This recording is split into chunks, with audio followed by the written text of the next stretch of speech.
programa de hoy vamos a hablar de la población mayor de 65 años. Es el grupo etario con mayor crecimiento demográfico en relación a otros grupos. Es casi el 10% de la población total en Argentina, lo que sería casi 4 millones de personas, y representa el 16,5% en la ciudad de Buenos Aires.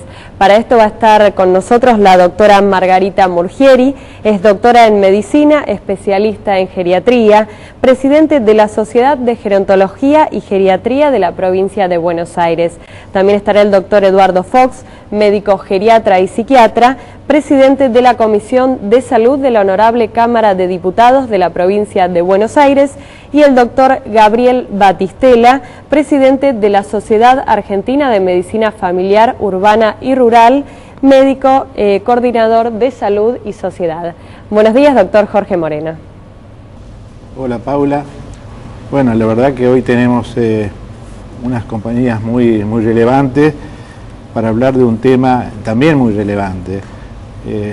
Paula anticipaba el incremento que ha tenido o que va teniendo este tipo de población, que en la actualidad se denominan los adultos mayores, que tiene que ver con el aumento de expectativa de vida, merced a que nuevos métodos diagnósticos y terapéuticos permiten que las personas vivan más, se tratan mejor las enfermedades infecciosas, también hay mejor resultado de las enfermedades oncológicas. Y a nivel de las poblaciones se dice que van envejeciendo porque al disminuir la tasa de natalidad y la gente vivir mayor cantidad de años, la relación que existía en algunos países se va no solo transformando, sino en algunos casos invirtiendo. ¿No es así, doctor Fox? Correctamente, coincido en todo lo que usted ha dicho, y es cierto, vamos hacia una población de mayores cada vez más numerosas. Se entiende que un país tiene su población envejecida cuando supera el 7,5%, y ya nosotros estamos próximos al 11% de mayores de 60 años en la población argentina. ¿Es correcto entonces hoy en día hablar de adultos mayores? Es un término que se está adoptando universalmente, creemos que es el adecuado, y dada la mayor expectativa de vida que usted anunciaba o mencionaba, el término adultos mayores se adapta más a las actuales características de la persona que envejece, deseosa de participar de las distintas actividades, de no ser menoscabada, de darle un sentido a todos los hechos cotidianos y al mismo tiempo de ser productivo en la mayoría de los aspectos en que puede serlo. Claro, porque hasta no hace mucho era común hablar o escuchar hablar de la tercera edad, ¿no es cierto? Claro, la tercera edad como si fuera la última, ¿no es cierto? Pero ya ese término quedó en el olvido, hasta se habló de cuarta edad. Usted imagínese la gran cantidad de centenarios que inclusive tenemos en la Argentina. Y el término adultos mayores es el que más se ajusta a los requerimientos actuales, porque la vitalidad que quiere mantener la gente de más de 60 años hace que ellos se sigan considerando adultos. Yo estoy próximo también, y pensar que es la última edad, pensar la tercera edad parecería el menoscabo, cuando no es así, cuando todavía hay muchas cosas por llevar adelante y demasiados proyectos que no pudieron concretarse con anterioridad pueden sí efectivizarse en esta etapa de la vida. Yo creo que no solo en nuestro país, sino en todo el mundo hay ejemplos de personas que superan esta edad que se pone así como, no digo como límite, pero sí como horizonte, y en perfecta calidad de vida. Es decir, no solo que se ha prolongado los años, sino que se ha mejorado cómo está la persona en esos años, y es muy productiva. Exacto. Y la sociedad de consumo, bueno, en ese sentido, no quiere que precisamente un grupo productivo, un grupo de poder adquisitivo, tome un rol pasivo, ¿no? Claro, la pasividad, justamente hablando de los riesgos que afrontan las personas mayores, yo creo que la pasividad es uno de los principales riesgos, más allá de la hipertensión, el tabaquismo, la obesidad. El dejarse estar, el no tener proyectos, hace que disminuya el horizonte de la persona mayor y se transforma en un riesgo de vida inclusive. Doctora, ¿cuál es la cantidad aproximada de adultos mayores que hay en nuestro país? Bueno, yo traje unos datos de la ONU y dice que en los próximos años, entre el 2000 y el 2050, el total de habitantes de la nación va a llegar a ser 54,5 millones de personas, del cual 19% más o menos tendrá 14 años o menos, 56% entre 15 y 59 y 23% superará los 60 años. La esperanza de vida, que en este momento es de alrededor de 73 años aproximadamente, para el 2050 la expectativa de vida llegará a los 80 años. Los mayores de 65 años en este momento son unos 3.600.000 aproximadamente de personas. Siempre con un predominio del sexo femenino. Del sexo femenino, exacto. Nos ganan siempre. Nos ganan siempre. Sí. Bueno, esos son un poco los datos, ¿no? Pero ahora mismo en la ciudad de Buenos Aires es mayor el número de personas que superan los 60 años que los menores de 17. Quiere decir que parte de estas cifras ya se están dando en la actualidad. Bueno, vamos a ir a una primera pausa y vamos a volver sobre las características de este grupo que cada vez es más grande. Cómo no, muchas gracias. Si querés dejarnos algún mensaje, hacelo al 4832-3352 o vía mail a mensajes@salsoc.org.ar. Vamos a una tanda y ya seguimos.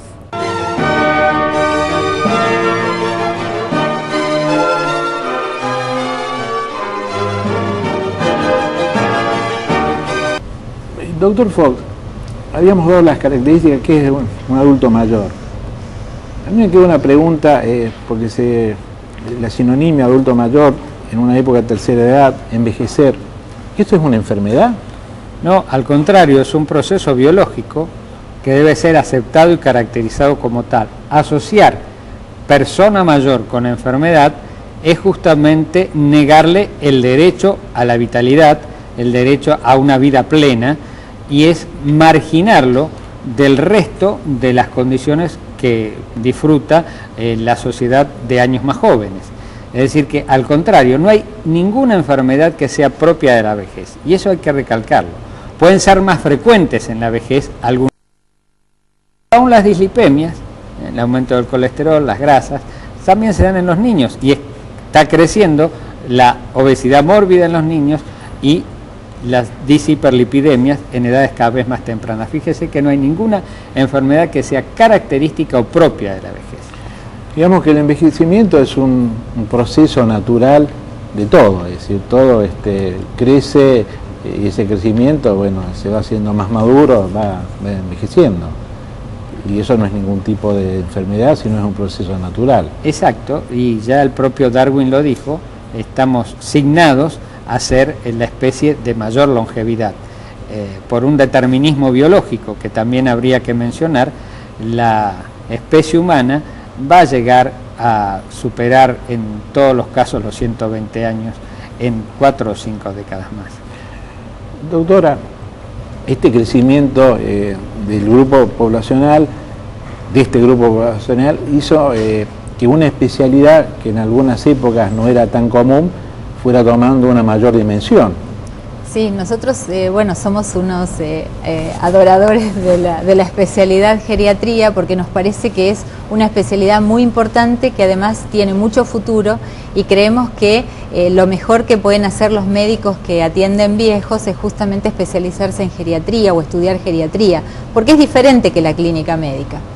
O sea, realmente es una especialidad que debería estar en todos los hospitales como tal, ya teniendo servicios de geriatría o teniendo consultorios de valoración, por ejemplo, de geriatría, pero debería insertarse más en los hospitales, ¿no? A nivel hospitalario. Gabriel, vos como médico de familia y presidente precisamente de la Sociedad de Medicina Familiar, de la consulta habitual, ¿qué porcentaje comprende los adultos mayores? Y dada la población que hay en este momento, casi el 50% de las consultas que hace un médico de familia es destinada a la población adulta mayor. Como cualquier médico especialista que no sea pediatra, su población, gran parte de esa va a ser adultos mayores, por lo que el médico de familia durante su formación recibe énfasis en el manejo de esta población, que tiene sus características propias y hay que conocerlas para manejarlas bien, y convirtiéndose muchas veces en el seguimiento longitudinal que puede aportar como médico de cabecera. Muchas veces hay una asociación de este tipo de población con que son personas que están polimedicadas, que toman muchos psicofármacos, que tienen que tomar algo para dormir. ¿Es esa la realidad? Los pacientes, los adultos mayores están generalmente polimedicados, a veces ellos mismos agregan automedicación a la polimedicación que reciben, pero eso depende mucho de tener un adecuado control de su médico de cabecera, por ejemplo, que pueda ver qué les receta cada especialista. O sea, alguien tiene que tomar el comando de la medicación del paciente, ver qué está tomando y ver qué medicación es necesaria, cuál no, qué enfermedad se puede tratar sin medicamentos desde el punto de vista higiénico-dietético. Todo esto lo tiene que hacer su médico de cabecera. Claro, yo creo que es muy importante eso, porque si tiene un especialista para su artritis, un especialista para el corazón, un especialista para su próstata, claro. Puede ser que los tengan, pero si no hay una coordinación de los tratamientos, puede haber efectos colaterales no deseados. No solo efectos colaterales, sino a veces hasta repetición de una prescripción. Toman el mismo medicamento, la misma droga, 2 veces. Además, bueno, con el tema de los colores y las cajitas, cosa que es bastante común en la población anciana, y la confusión que hay, porque una vez compraron una marca y otra vez compraron otra, suelen tomar mal la medicación. Nosotros les pedimos que traigan la lista o la bolsa de medicamentos a la consulta, y en esa consulta vamos revisando, que es, claro que lleva mucho tiempo, pero vamos revisando qué es lo que toma el paciente y viendo cómo lo están tomando. Muchas veces dicen, bueno, usted lo tiene en la ficha. No, dígame usted cómo lo está tomando. Doctor, las disfunciones sexuales ocupan un rol importante. ¿Cómo lo podemos así identificar desde el punto de vista de interés de la persona? Sí, de la pareja mayor. Yo diría no solo del hombre, sino de la pareja mayor, porque siempre se identifica la disfunción sexual como que es un patógnomo, digamos, clásico del hombre, ¿no es cierto? Y sin embargo, a veces llega la esposa o la pareja del hombre mayor adelantándose a consultar por una presunta disfunción sexual que más de una vez tiene que ver con la medicación que recibe el paciente con determinadas drogas que disminuyen la potencia sexual y que reduciendo a veces su dosis o modificándola o sustituyéndola por otra, la disfunción sexual deja de existir. Y por supuesto también hay tratamientos que son muy adecuados. Nosotros queremos que esto se instale, este tema del tratamiento de las disfunciones sexuales. Usted sabe que nosotros tenemos una actividad legislativa también a nivel de las obras sociales que en muchos casos no las contemplan. Y hoy día, con el aumento de la expectativa de vida y los mayores deseos de tener una actividad plena, tanto del hombre como de la mujer mayor, deben ser incluidos en la cartilla habitual de las obras sociales, el tratamiento de la disfunción sexual e inclusive de la necesidad de utilizar determinadas prótesis, tiene que estar al alcance de los afiliados de las obras sociales. Un tema que nosotros, para nosotros es permanente, es el tema de prevención. Tanto la primaria como para evitar que suceda, como la secundaria para detectar tempranamente, o la terciaria desde el punto de vista de disminuir las consecuencias. Exacto. Los 3 niveles, digamos. Pero bueno, vamos a una pausa y después nos cuentan cuáles son las medidas de prevención dirigidas a este tipo de población. ¿Cómo no? Estamos hablando de la situación de la población mayor de 65 años. En el próximo bloque vamos a seguir hablando de este tema, pero antes vamos a una tanda.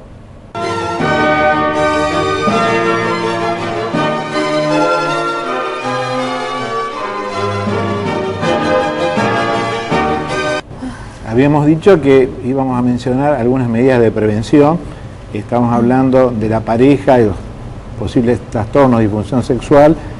Bueno, ahora estamos hablando de la próstata, estamos hablando de la patología mamaria. ¿Cuáles son las medidas de prevención aconsejadas en esta población? Si usted me permite, yo le voy a dejar este tema a la doctora, que le encanta y ella en sus clases siempre aborda lo de prevención, pero lo que yo recomiendo como prevención por absoluto es la actividad plena y tener un objetivo y tener todos los días algo para hacer. La mejor prevención es sentirse útil, más allá de lo que sea la prevención de determinadas patologías. pero que tanto el hombre como la mujer mayor no dejen de sentirse útiles, a sí mismos, a su familia y al resto de la sociedad. Bueno, con respecto a algunas medidas de prevención, porque no podemos abarcar todo, con respecto a lo que es el cáncer, bueno, nosotros, aunque no están de acuerdo todas las sociedades, la de geriatría, la de ginecología y la de oncología, nosotros pensamos que los pacientes deben ser, digamos, rastreados en distintos cánceres. Por ejemplo, en el cáncer de mama, la mujer debe hacerse la mamografía anual o bianual mientras tenga digamos, una vida saludable y tenga funcionalmente esté bien. No importa la edad, o sea, el cáncer de mama aumenta con la edad. Entonces es importante que una mujer, si está bien a los 80, 86 años, se pueda hacer su mamografía.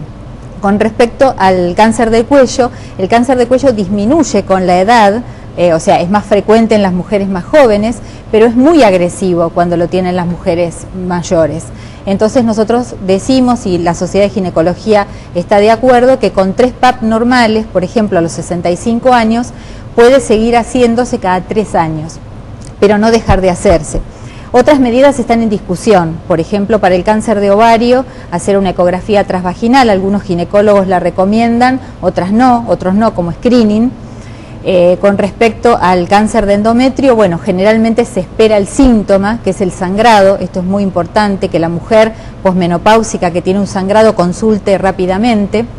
En general no se hace un screening buscándolo, pero la misma ecografía transvaginal puede servir. Y, por ejemplo, con el cáncer de próstata, para los hombres, el PSA y el tacto rectal es lo que habitualmente se solicita para hacer un screening. Esto, bueno, también está un poco discutido porque el diagnosticar un cáncer de próstata prolongaría más o menos en 10 años la vida del hombre. Entonces, bueno, hasta cuándo, digamos, tiene sentido hacerlo. Y bueno, sí, si el hombre tiene una buena expectativa de vida, obviamente uno lo puede seguir pidiendo más allá de los 80. A veces los urólogos dicen que bueno, que 80 es el límite como para pedirlo. ¿Y respecto al cáncer de colon? Respecto al cáncer de colon es otro problema muy frecuente. A partir de los 40 años hay que hacer una sangre oculta en materia fecal. A partir de los 50 años también hay que hacer una rectosigmoidoscopía. Esto hay que pactarlo con el paciente porque hay que hacerla cada 3 a 5 años, aún sin tener antecedentes, lo cual no siempre el paciente accede. Pero sí es muy importante cuando hay pólipos, cuando hay una colitis ulcerosa, por ejemplo, o sea, cuando hay antecedentes familiares, es fundamental que el paciente sepa que si tiene antecedentes familiares de cáncer de colon, sí o sí tiene que hacerse el estudio endoscópico de colon. Gabriel, ¿y ustedes los médicos de familia, cuáles son los criterios así universales, digamos, de manejo de prevención con los adultos mayores? No, a lo que dijeron los doctores agregaríamos las inmunizaciones obligatorias, que son muy importantes a partir de los 65 años, por eso son obligatorias, la vacuna antigripal que se da en forma anual, la vacuna contra la neumonía y la vacuna doble o la antitetánica, y después los consejos sobre ejercicio para disminuir el problema de las caídas, evitar hábitos que no sean saludables como el alcohol y el tabaco, y la salud dental con consultas periódicas al odontólogo y el control visual y auditivo, que es en poblaciones que están bastante afectadas y pueden mejorar o con lentes o con audífonos su comunicación, que es un tema muy importante en esta edad. Doctor, lamentablemente siempre los tiempos nos resultan cortos, pero hay un tema que no quiero que nos quede así sin por lo menos enunciar, y tiene que ver con la legislación en la provincia de Buenos Aires o los proyectos relativos a apoyo a la inserción de los adultos mayores en la sociedad. Sí. Nosotros estamos trabajando, es más, ya tiene estado parlamentario, la Ley General de Adultos Mayores de la provincia, que contempla una serie de beneficios para todas aquellas actividades que quieran desarrollar los hombres y mujeres que superen los 60 años. También hablamos del Observatorio de Calidad de Vida de las personas mayores, es decir, cómo desde el Estado provincial debe propenderse a generar políticas que sostengan la calidad de vida del hombre y la mujer mayor, dándole oportunidades de recreación, dándole oportunidades de actividad plena, de inclusive participar de actividades artísticas, y que los distintos estamentos del Estado faciliten el acceso a las personas mayores. También, y es un tema que es álgido en nuestra provincia, es el de los geriátricos, sobre todo el de los geriátricos clandestinos, que sabemos que superan ampliamente a los geriátricos oficialmente habilitados, y en este caso nosotros estamos insistiendo en la descentralización del contralor de los establecimientos geriátricos, es decir, se mantiene la habilitación a través del Ministerio de Salud, pero luego el contralor se transfiere a los municipios, sabiendo que el municipio es el sitio más cercano que tiene cualquier vecino para plantear una queja, una denuncia sobre el maltrato inclusive que puede haber recibido un paciente mayor en un establecimiento geriátrico, o sobre el mal funcionamiento de un establecimiento que en muchos casos no está habilitado y no reúne las más mínimas condiciones de higiene y seguridad. Por eso queremos que este año el Senado nos lo apruebe. Nosotros estamos en diputados, pero bueno, permítanos rogarle en este caso al Senado que termine de estudiar esta ley para que los municipios ejerzan un control pleno en el funcionamiento de los mal llamados geriátricos. Nosotros decimos residencias para personas mayores, donde exista la libertad de ingreso y egreso, donde porque si no el geriátrico parece sinónimo de confinamiento y de aislamiento o de depósito. Una residencia para adultos mayores donde pueda justamente llevar una vida adecuada, tener salidas, recibir visitas, pero que sí esté efectivamente controlada por los municipios a través de sus distintos departamentos, y donde el vecino tenga la factibilidad de concurrir prestamente para requerir un control o, en un caso, una clausura cuando no se cumplan las más mínimas condiciones. Bueno, esperamos que poderles dar una ayudita para que esto se concrete. Ojalá que sí, que lo estén escuchando los senadores, le vamos a recomendar esto. Y nos interesa que, bueno, nuestros televidentes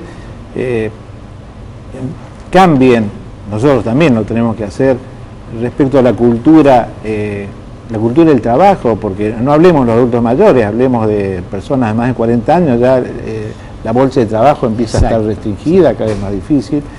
Y usted dice una cosa que no solo compartimos, sino nos parece fundamental, que es la actividad, es decir, no solo la actividad física, sino el tener algo que hacer, es decir, el no es aislarse. No pensemos en grandes creaciones intelectuales, que a veces se dan los grandes ejemplos, los escritores, los artistas, Picasso, Bertrand Russell, no, las actividades cotidianas, donde cada uno puede crear a su manera, sentirse útil, creo que es el mejor antídoto, y sobre todo el antídoto frente a la soledad, ¿no?